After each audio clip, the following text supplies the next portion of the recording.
الحمد لله على إحسانه والشكر له على توفيقه وامتنانه وأشهد أن لا إله إلا الله وحده لا شريك له تعظيما لشأنه وأشهد أن محمدا عبده ورسوله الداعي إلى رضوانه صلى الله عليه وعلى آله وأصحابه وسلم تسليما كثيرا يا أيها الذين آمنوا اتقوا الله حق تقاته ولا تموتن إلا وأنتم مسلمون. Chers musulmans, nul n'est censé ignorer parmi les musulmans qu'Allah tabaraka wa ta'ala a fait descendre les livres et a envoyé les prophètes et les messagers dans le but de guider l'humanité. Allah dit dans le Coran, كان الناس أمة واحدة. Les gens auparavant ne formaient qu'une seule communauté. فبعث الله النبيين مبشرين ومنذرين. Allah a envoyé les prophètes en guise pour annoncer des bonnes nouvelles et pour mettre en garde contre le châtiment. وأنزل معهم الكتاب ليحكم بين الناس فيما اختلفوا فيه. Et il a fait descendre avec eux le livre. Donc chaque prophète a eu avec lui un livre afin qu'il juge entre les gens dans les choses dans lesquelles ils ont divergé. Donc chaque fois que les gens divergeaient entre eux sur leur façon de comprendre les textes, Allah tabaraka wa ta'ala envoyait un nouveau prophète avec un nouveau livre. C'est ainsi que la Torah a été révélée à Moussa alayhi salam, que l'évangile a été révélé à Isa alayhi salam, et qu'Allah ta'ala a révélé le Coran sur le prophète Mohammed sallallahu alayhi wa sallam, et c'est par lui que la prophétie fut scellée. C'est le dernier des prophètes et son livre est le dernier des livres. Comme Allah tabaraka wa ta'ala dit dans le Coran, ما كان محمد أبا أحد من رجالكم. Mohammed n'est le père d'aucun de vos hommes. ولكن رسول الله وخاتم النبيين. Mais c'est le messager d'Allah et celui qui scelle les prophètes. Et Allah Ta'ala dit وأنزلنا إليك الكتاب بالحق مصدقا لما بين يديه من الكتاب. Et nous avons fait descendre sur toi le livre avec la vérité et qui viendra confirmer ce qui est venu auparavant comme livre. Et ce livre-là aura la dominance sur les livres anciens qui ont été révélés auparavant. Et nul n'est censé ignorer parmi les musulmans que parmi les piliers de la foi, il y a l'obligation formelle de croire en tous les livres qu'Allah Ta'ala a révélés et de croire en tous les prophètes et messagers qui furent envoyés à l'humanité. Il est donc obligatoire pour le croyant de croire dans la Torah qu'Allah a révélée à Moussa, comme de croire en Moussa. Et il est obligatoire de croire en l'évangile qu'Allah a révélé à Isa, comme de croire en Isa. Et il est obligatoire pour chaque musulman de croire au Coran, comme de croire au prophète Mohammed alayhi as-salatu was-salam. Tout cela est lié. Un musulman ne peut pas renier la Torah, comme il ne peut pas renier l'évangile, comme il n'a pas le droit de ne pas croire en Moussa ou de ne pas croire en Isa alayhim as-salatu was-salam. Cependant, il est obligatoire de savoir aussi pour le musulman qu'Allah tabaraka wa ta'ala a donné à chaque communauté donc un prophète qui lui a été envoyé et un livre qui leur a été transmis. Et dans ces livres-là, il y a des jugements, il y a des règles, il y a des rites, il y a des lois qui distinguent chacune de ces communautés par le livre qui leur a été envoyé. Allah dit dans le Coran, لِكُلٍّ جَعَلْنَا مِنْكُمْ شِرْعَةً وَمِنْهَاجًا. À chacun et à chaque communauté, nous avons donné à signer une législation et une voie à suivre. Comme il dit subhanahu wa ta'ala, لِكُلِّ أُمَّةٍ جَعَلْنَا مَنْسَكًا هُمْ نَاسِكُوهُ. Pour chaque communauté, nous avons attribué des rites qu'ils doivent suivre et auxquels ils doivent se soumettre. Et le prophète alayhi salatu wassalam, en confirmant ces versets-là et d'autres, a ordonné aux musulmans de se distinguer des gens du livre qui les ont précédés et leur a interdit de leur ressembler dans de nombreuses choses. Dans de nombreuses choses. Par exemple, il leur a ordonné de laisser pousser leur barbe et de tailler leur moustache. Comme il leur a ordonné de prier chaussés et de ne pas prier pieds nus tout le temps. Comme il leur a ordonné de retarder au maximum la collation que l'on prend à l'aube, avant l'aube pour jeûner et d'accélérer au maximum la rupture du jeûne lorsque le soleil se couche. Comme il leur a ordonné de jeûner le jour de Ashura, le 10e de Muharram, en jeûnant avec soit un jour avant, soit un jour après. Comme il leur a aussi ordonné de teindre leurs cheveux blancs sur leur tête et dans leur barbe. Bien sûr, quand on parle d'ordonner ici, on ne va pas en déduire forcément l'obligation, mais cela a été exprimé sur la forme impérative.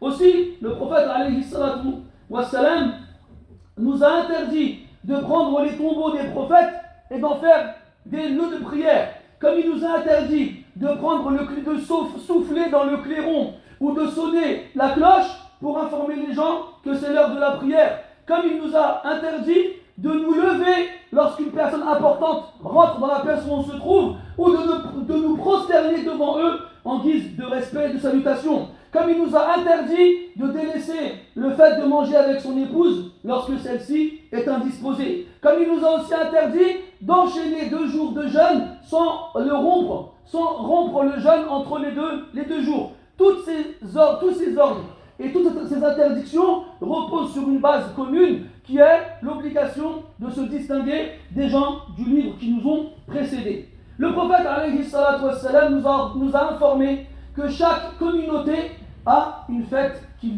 la distingue des autres.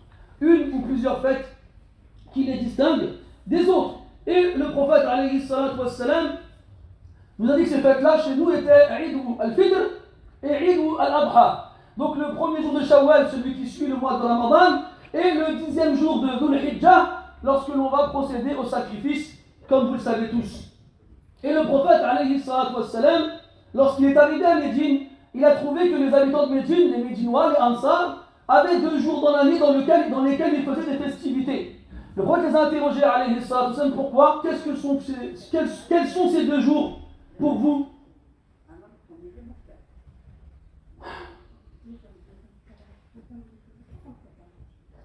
لا إله إلا الله والله يفقد المرء وعيه ولا يدري كيف يخاطب قومه.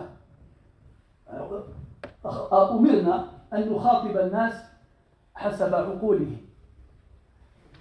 أصبحنا لا ندري كيف نخاطب الناس، لا ندري كيف نخاطب الرجال ولا ندري كيف نخاطب النساء. نكرر على مسامع الناس جمعة بعد جمعة ونرفع أصواتنا في هذا البوق حتى لا يستطيع أحد أن يقول لم يبلغني كلامه، ونقول لا يجوز الكلام أثناء الخطبة. ثم نسمع أصوات النساء أثناء الخطبة يتكلمن. اللهم أجرنا في مصيبتنا واخلفنا خيرا منها. والله مصيبة والله. Voilà, je vais le dire en français, voilà, des fois on est perplexe, on ne sait plus quoi faire. Voilà, on ne sait plus quoi faire. On a envie de poser la feuille sur le minbar et vous dire quoi, débrouillez-vous. Faites ce que vous voulez. Pourquoi s'égosiller? Pourquoi se fatiguer, s'épuiser, s'éreinter? Pourquoi? Heureusement qu'on le fait parce qu'Allah nous a ordonné de le faire. C'est tout. Hein? On sait que ce n'est pas entre nos mains la guider des gens, c'est Allah qui guide qui il veut. C'est Allah qui choisit qui il veut. C'est Allah qui regarde dans ces gens-là qui sont présents, qui va tirer profit du discours et qui ne va pas en tirer profit. Comme pendant des semaines, des siècles, je ne dis pas des semaines, des siècles, on répète à longueur de temps chaque vendredi aux hommes de ne pas parler pendant la khutbah. Et que, t'entends des voix de femmes, je dis subhanallah. Ya akhawati, aslan, la prière du vendredi, elle n'est pas obligatoire pour vous. Elle n'est pas obligatoire pour vous. Si vous voulez, c'est pour prendre des hasanat. Vous venez pour prendre des sayyi'at et restez chez vous, c'est mieux, wallah. Restez chez vous, c'est mieux, wallah. Wa hasbunallah wa ni'mal wakil. Que t'es là, un homme qui parle à des hommes, il n'y en a pas un qui parle devant lui, t'entends quoi, une voix de femme? Wala hawla wala quwwata illa billah. Et qu'on n'avait pas me dire, non, il fallait que je lui dise quelque chose, tu ne lui dis rien. T'as rien à lui dire. Laisse les gens autour de toi, c'est pas ton problème. On t'a pas donné de venir pour faire la loi ou faire la police pendant le sermon. Pendant le sermon, tu t'assois et tu écoutes, tu fais rien d'autre. Je disais que le prophète, alayhi salatu wassalam, donc il est arrivé à Médine, il a trouvé les Médinois faire des festivités, en train de faire des festivités durant 2 jours de l'année. Il leur a dit, quels sont ces 2 jours? Ils lui ont répondu, ce sont 2 jours dans lesquels nous faisions des festivités avant l'islam. Le prophète leur a dit, alayhi salatu wassalam, Allah vous les a remplacés par 2 jours meilleurs que ceux-là. Eid al-Fitr wa Eid al-Adha. Ce qu'on appelle nous la fête. Vous savez, ce problème de traduction, il est profond en vrai. Parce que quand on dit fête à quelqu'un qui parle le français, à quelqu'un qui comprend le français, automatiquement, lui, ce qu'il va voir, ce qu'il va imaginer, c'est la fête. Des gens qui s'amusent, des gens qui rient, des gens qui chantent, des gens qui dansent. Mais est-ce que vous croyez vraiment que la fête chez les musulmans, c'est comme ça? Je vais même aller plus loin. Vous savez, les festivités qu'on voit aujourd'hui, en France ou ailleurs, à la fin de l'année, c'est récent. C'est quelque chose de récent. C'est pas quelque chose d'ancien. Retournez dans l'histoire, vous verrez que avant, pareil, hein, le 25 décembre ou le 1er janvier, les chrétiens, avaient des adorations qu'ils accomplissaient dans leur lieu de prière. Ça s'arrêtait là. Il n'y avait pas de festivité particulière. C'est devenu festif avec le temps. Ça a changé en fait, avec le temps. Alors encore moins chez les musulmans. Quand on parle de fête, c'est parce que ça marque la fin d'une adoration. Eid al-Fitr vient après le Ramadan. On a jeûné le Ramadan, on est content parce qu'Allah nous a permis de faire le Ramadan. Eid al-Adha vient pour marquer le jour de Arafat, qui est le pilier le plus important du pèlerinage. Donc les 2 Eid chez les musulmans marquent la fin de l'accomplissement d'un pilier de l'islam. Ce sont des adorations en fait. Et le seul qui a le droit d'être heureux, c'est celui à qui Allah a permis de l'adorer, d'accomplir son devoir en tant que musulman. Quoi qu'il en soit, le prophète donc a remplacé ces 2 jours-ci par d'autres jours. 2 jours que vous connaissez tous qui sont le jour de l'Eid, Eid al-Adha et Eid al-Fitr. Et vous savez, lorsque l'on retourne dans le temps, on sait que dans l'histoire, avant, dans les pays musulmans, d'autres personnes qui n'étaient pas musulmanes, ils vivaient parmi eux. Il y avait des chrétiens, il y avait des juifs, il y avait même des gens qui n'étaient ni chrétiens ni juifs et qui vivaient parmi les musulmans.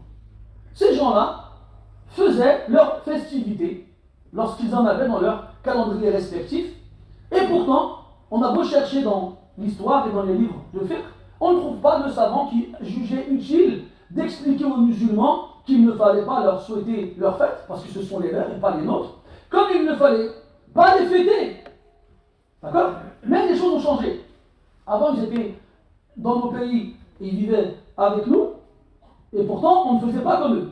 Aujourd'hui, c'est nous qui sommes dans leur pays, et c'est nous qui vivons avec eux, et maintenant, nous faisons comme eux. Comme eux, quand ils étaient chez nous, on n'a pas vu de gens qui faisaient l'Eid. Ce n'était pas leur fête, ils ne les faisaient pas, c'était normal. Aujourd'hui, les choses ont changé. Donc nous, maintenant, on vit ici, et comme on voit les gens faire des fêtes, alors on se dit, nous aussi, on va faire la fête avec eux. Mais ça ne marche pas comme ça. Chacun a sa fête, chacun a ses rites, chacun a ses règles, et chacun fait ce qu'il veut. Pourquoi? Je ne comprends pas pourquoi on ne fête pas les fêtes des bouddhistes. Pourquoi on ne fête pas les fêtes des orthodoxes? Tiens, les orthodoxes, vous savez que les orthodoxes, ils suivent le calendrier julien, et les catholiques suivent le calendrier grégorien. Donc le calendrier julien en rapport avec Jules César, et pour lesquels Noël, c'est le 7 ou le 6 janvier, pas le 25 décembre. Le calendrier grégorien, c'est en rapport avec un pape qui s'appelait Grégoire, qui a été instauré comme calendrier civil en Europe au XVIIe siècle. Au XVIIe siècle. Donc ça, on ne rentre pas dans les détails concernant les différences de calendrier, les différences de raison ou les différents mouvements qui existent dans les différentes religions. On n'est pas là pour en parler. Nous déjà, on doit se contenter de suivre les rites de notre religion. C'est ça qu'on nous demande. Et ça fait des années qu'on répète le vendredi, dans la période de la fin du mois de décembre, qu'il ne faut pas souhaiter aux autres leur fête. Il ne faut pas leur souhaiter. Ne leur dis pas bonne fête. Ils peuvent fêter leur fête, c'est très bien. Mais toi, tu ne vas pas leur dire bonne fête. Ça fait des années qu'on le répète. Maintenant, on doit dire aux musulmans, ne fêtez pas ces fêtes-là. Dites-moi mes frères, dites-moi c'est quoi la prochaine étape? Qu'est-ce qu'on va dire aux gens dans 5 ans, dans 10 ans? Qu'est-ce qu'on va leur dire? Je ne sais pas. Mais en tout cas, ce que je sais, c'est que le prophète sallallahu alayhi wa sallam, il n'y a pas une époque qui suivra une autre sans qu'elle ne soit pire que la précédente. Elle sera pire. Et c'est sûr et certain que les choses vont évoluer dans ce sens-là. Le prophète sallallahu alayhi wa sallam, vous allez certainement suivre les voies de ceux qui vous ont précédés. Shibran bi shibrin wa dhira'an bi dhira'. Un empan par empan et par coudée.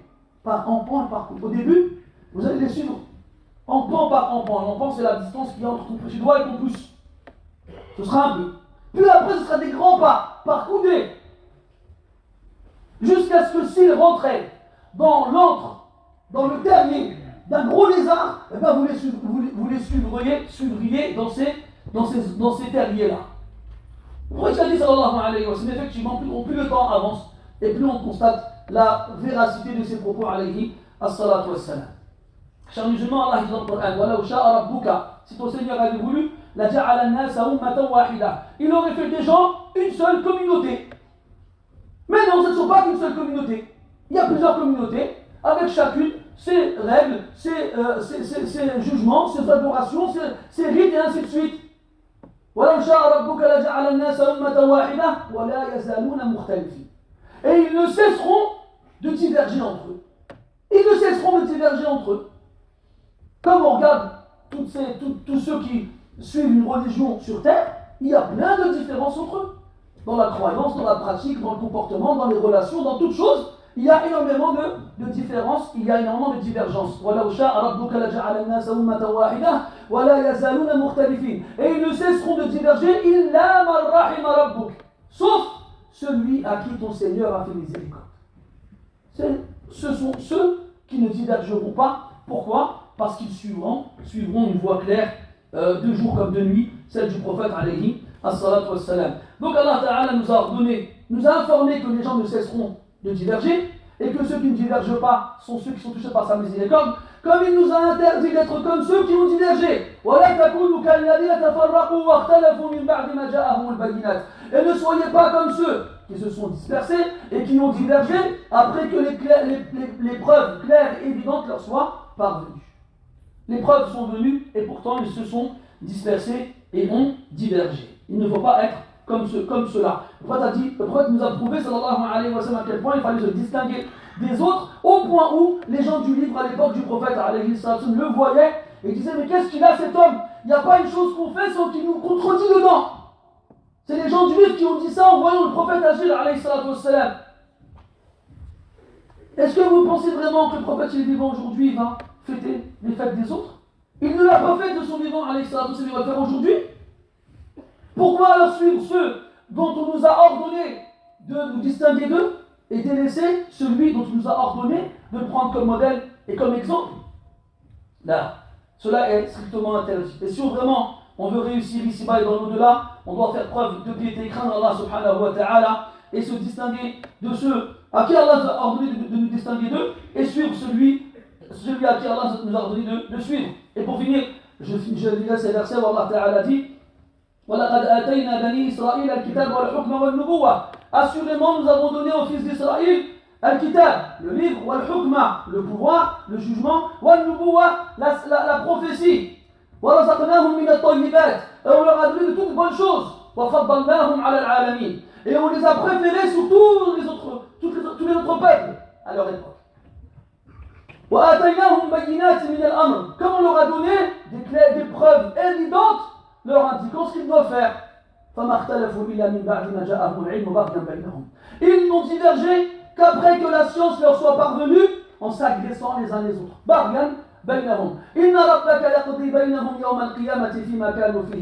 Certes, ton Seigneur jugera entre eux le jour de la résurrection dans ce en quoi ils ont divergé. Puis, notre prophète, nous t'avons mis sur une voie claire, en t'indiquant ce que tu dois faire. فَاتَّبِعْهَا, suis-la. وَلَا تَتَّبِعْ أَهْوَاءَ الَّذِينَ لَا يَعْلَمُونَ. Et ne suis pas les passions de ceux qui ne savent pas. نسأل الله سبحانه وتعالى أن يصلح أحوالنا. اللهم أصلح أحوالنا واهدنا إلى الهدى والرشاد واجعلنا اللهم من خير العباد. اللهم اجعلنا متمسكين بدينك، اللهم اجعلنا متمسكين بدينك، اللهم اجعلنا متمسكين بدينك متبعين لسنة نبيك عليه أفضل الصلاة وأزكى التسليم. اللهم آتنا في الدنيا حسنة وفي الآخرة حسنة وقنا عذاب النار. اللهم هب لنا من أزواجنا وذرياتنا قرة أعين واجعلنا للمتقين إماما. اللهم أحد عبادك جاءني قبل الخطبة وطلب مني أن أدعوك لوالده الذي هو في حالة خاطرة من المرض، فأسألك يا الله يا رب الناس اشف أنت الشافي لا شفاء إلا شفاؤك، اشفي أبا أخينا شفاء لا يغادر سقما ولا ألما. اللهم أبدل سقمه صحة ومرضه عافية. اللهم ارزق أولاده حسن التوكل بك وحسن ظنهم فيك، واجعل صدرهم منشرحة وقلوبهم مطمئنة لأمرك وقضائك وقدرك يا رب العالمين. اللهم يا شافي المرضى اشف مرضانا كلهم، اللهم يا شافي المرضى اشف مرضانا كلهم، ويا أرحم الراحمين ارحم موتانا. اللهم يا أرحم الراحمين ارحم موتانا واجعل قبورهم روضة من رياض الجنة ولا تجعلها حفرا من حفر النار. اللهم آت نفوسنا تقواها وزكها أنت خير من زكاها، أنت وليها ومولاها. وصل اللهم وسلم وبارك على عبدك ورسولك محمد وعلى آله وأصحابه أجمعين. سبحانك اللهم وبحمدك أشهد أن لا إله إلا أنت نستغفرك ونتوب إليك، والحمد لله رب العالمين، وقوموا إلى صلاتكم يرحمكم الله.